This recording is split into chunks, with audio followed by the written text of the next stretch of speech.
Hey friends, it's your boy SVH coming at you with today's bowl of Saki by Hazrat Naya Khan for August 13th. The lover of nature is the true worshiper of God. Man, ain't that the truth. I know for me, being out in nature, being on a hike in the mountains is as much like going to church as anything else. I feel completely at one with all in a space like that, and definitely feel the connection to the plants, the animals, the just the vastness of the mountains and the skyline and everything else when I'm out hiking and just spending time in nature in general. So I am a true worshiper of God because I am definitely a lover of nature.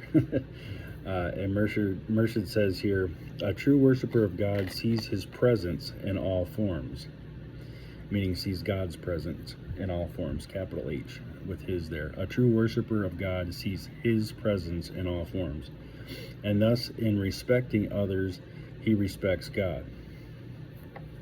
It may even develop to such an extent that the true worshiper of God, the omnipresent, walks gently on the earth, bowing his heart even to every tree and plant. And it is then that the worshiper forms a communion with the divine beloved at all times, when he is awake and when he is asleep.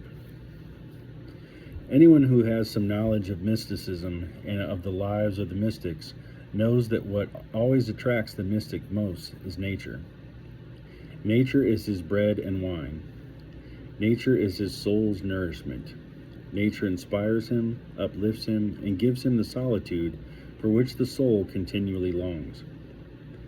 Every soul born with a mystical tendency is constantly drawn towards nature. In nature, that soul finds its life's demand, and as it is said in the Vedan, art is dear to my heart, but nature is near to my soul. Nature does not teach the glory of God. It need not teach this, as nature itself is the glory of God.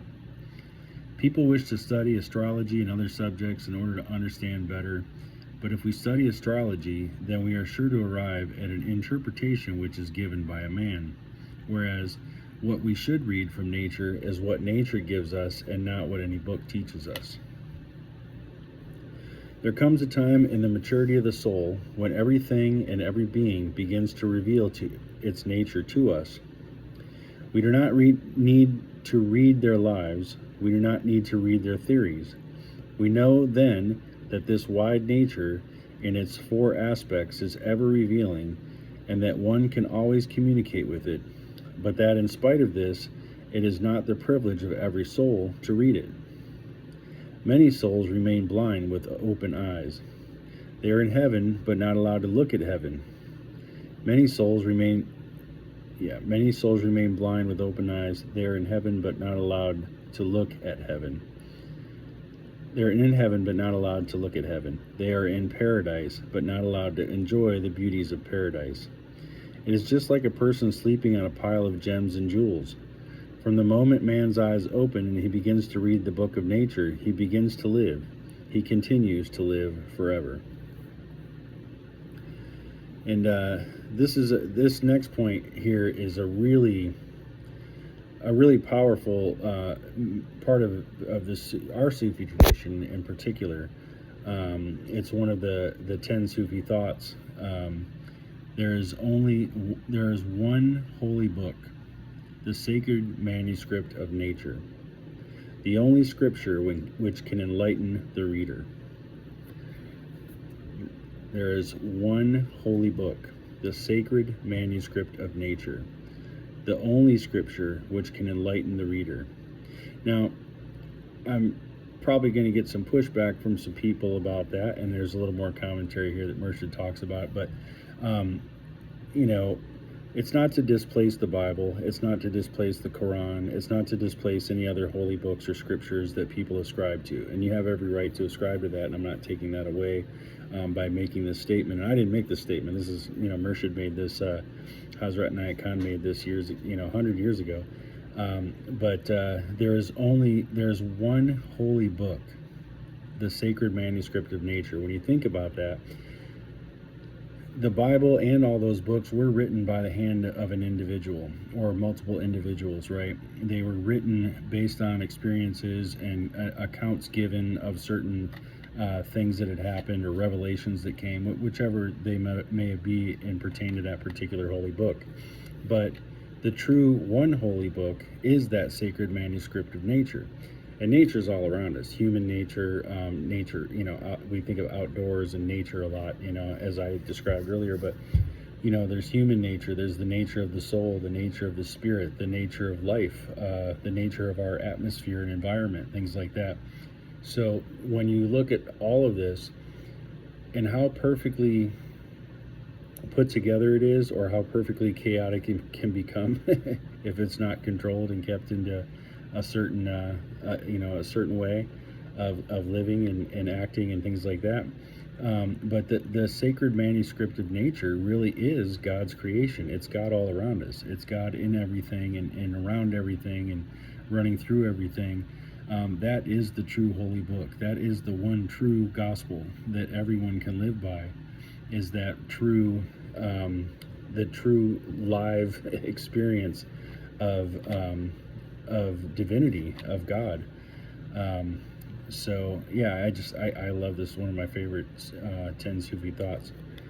Most people consider as sacred scripture only certain books or scrolls written by the hand of man and carefully preserved as holy to be handed down to posterity as divine revelation.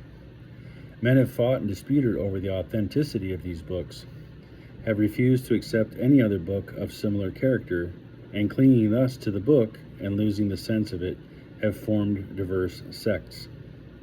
The Sufi has in all ages respected all such books, and has traced in the Vedanta, Zendavesta, Kabbalah, Bible, Quran, and all other sacred scriptures the same truth, which he reads in the incorruptible manuscript of nature, the only holy book, the perfect and living model that teaches the inner law of life.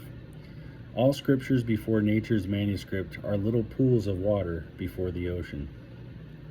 To the eye of the seer, every leaf of the tree is a page of the holy book that contains divine revelation, and he is inspired every moment of his life by constantly reading and understanding the holy script of nature. So yeah, I mean, these are really deep thoughts.